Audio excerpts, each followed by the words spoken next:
5 minutes avec Jésus. Sacrement. Au nom du Père et du Fils et du Saint-Esprit. Amen.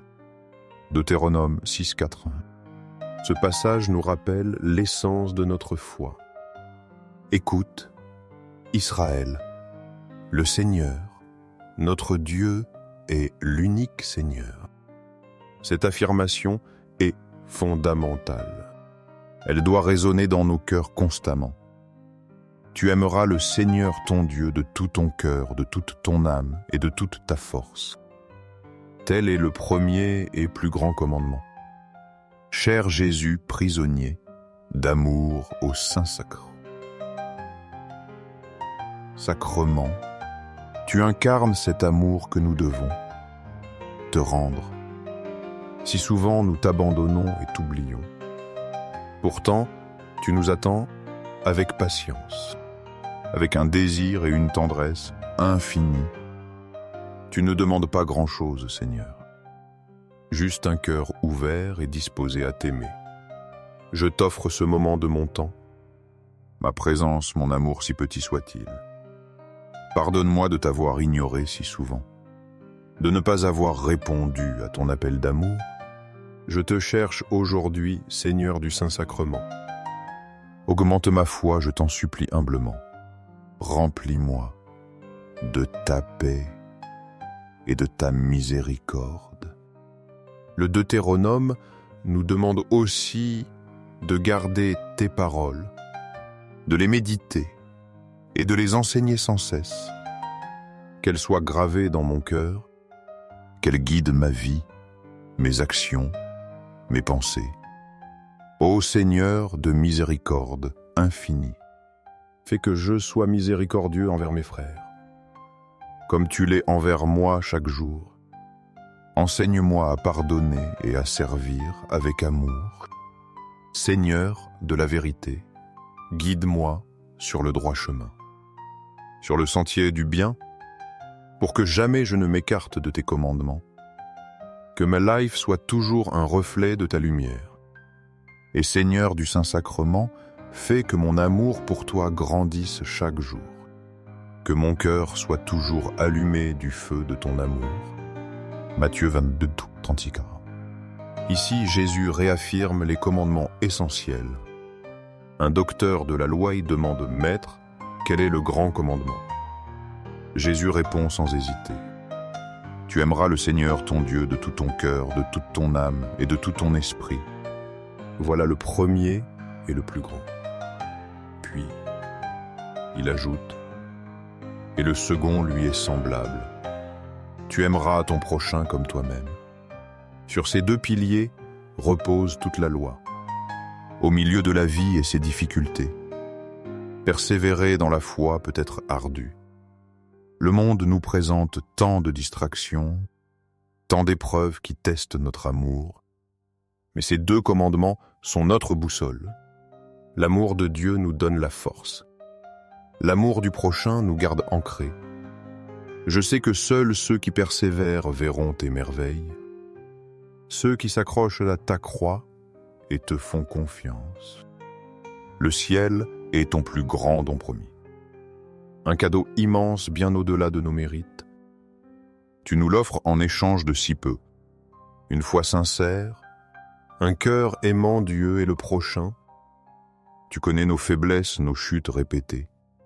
Pourtant, tu nous invites à nous relever sans cesse. Ta miséricorde est toujours plus grande que nos fautes. Aide-moi, Seigneur, à vivre ces deux amours. Chaque jour, malgré les obstacles, je me souviens, Seigneur, de ce rêve que j'ai eu sur le paradis. Dans mon rêve, je suis arrivé devant tes portes les mains vides, sans rien à offrir. Et on m'a interrogé sur mes bonnes actions. À ce moment-là, j'ai réalisé que je n'avais rien de digne à te présenter. J'ai ressenti de la peur et de la honte, pensant que je serais renvoyé de ta présence. Mais alors, je me suis souvenu que bien qu'imparfait, j'avais toujours essayé d'être un bon catholique. Marc Britnik. Ce passage raconte une rencontre éclairante. Un scribe demande quel est le premier commandement. Jésus répond par le schéma Israël. Écoute, Israël, le Seigneur, notre Dieu est l'unique Seigneur. Il enchaîne avec l'amour total dû à Dieu. Puis, il ajoute l'amour du prochain. Le scribe reconnaît la profondeur de cette réponse. Il affirme que cet amour vaut plus que tout sacrifice. Jésus, voyant sa sagesse, lui dit une parole forte. « Tu n'es pas loin du royaume de Dieu. Cela me rappelle mon rêve et ma pauvreté. Quand on m'a demandé si je savais au moins le credo, mon cœur s'est alors rempli de joie. Je me souvenais des fois où je l'avais récité, après mes confessions comme preuve de ma foi. Alors j'ai commencé à le réciter de tout mon être. Je crois en Dieu, le Père Tout-Puissant, Créateur du ciel et de la terre. Le credo est l'expression de ma foi. La foi en l'amour unique.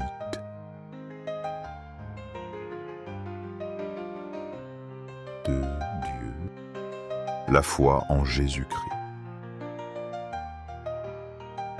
Son Fils unique.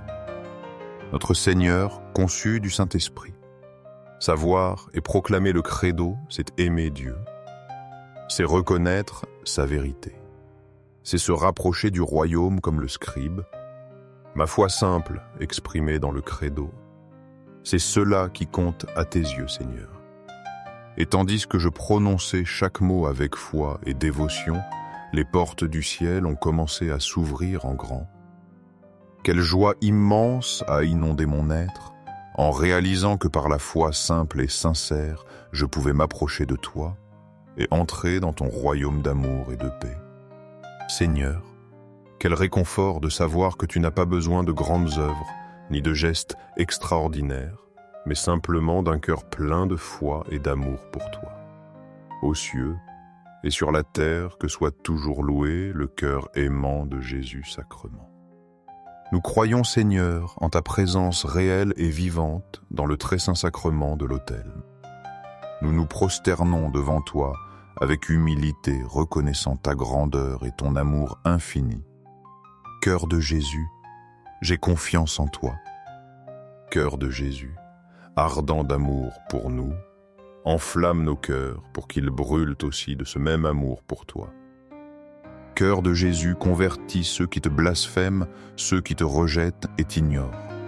Fais que tous les cœurs te reconnaissent, t'adorent et se tournent vers toi avec repentance et foi.